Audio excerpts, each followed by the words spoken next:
Have been breaking developments on this story all day. You were the first with the footage of the arrest. What's the latest that you know, Martin? Well, there's a huge shock, obviously, across the city of Nottingham. The graduation ball was due to take part tonight. For all of those who studied so hard the last few years, that's been cancelled. And obviously, this has been a very, very difficult day. That footage came to me about 7 a.m. this morning. It's from a good friend of mine. His son, Kane Brady, is the guy who took that footage literally outside of his window. He heard gunshots about 4:45 this morning, and went out, filmed it, and then got it to his father, who's a good pal of mine, got it to me.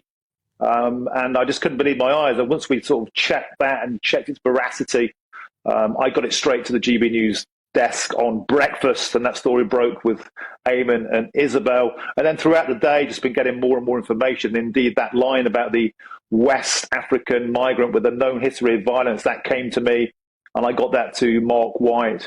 And I just think GB News has completely led the way on this story all day, going where the rest have feared to tread, because they're too concerned about the political fallout or the political correctness of the truth, Dan. The truth has to be the first thing that gets out there. And that press conference outside Nottingham Police Station by the Chief Constable, they were shell-shocked by the fact GB News had scooped them to this, and they, like Joe Biden, refused to take any questions, just gave a statement, turned and went away. And I think the next stage of this story, Dan, is the political fallout. I used to live in the constituency where this happened. In fact, on Magdala Road, where one of the guys was murdered, I lived on the road behind that for my teenage years. I know this constituency very, very well. It's an area that's been typified by a huge influx of immigrants. Culturally, it was taken over by a lot of crime.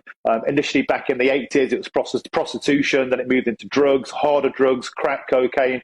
A lot of violence, a lot of shootings, and it's an area of huge social upheavals, cheap housing area as a consequence. Lots of students live there, and so we find these two terrible worlds colliding, where innocent bystanders walking home find themselves just in the crosshairs of a madman.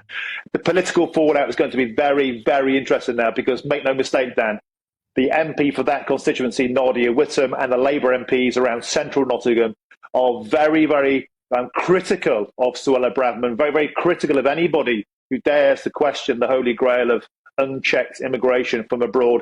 Now, we don't know how long this guy has been here. We don't know if his crimes are committed in Britain or abroad. All of that detail will come out over the next few days. But what you can be sure of, Dan, is on GB News' second birthday, I think this is a story that typifies the fearlessness and the commitment to the truth that this channel stands for, and it's left the rest absolutely flat-footed. GB News has completely led the way on this all day.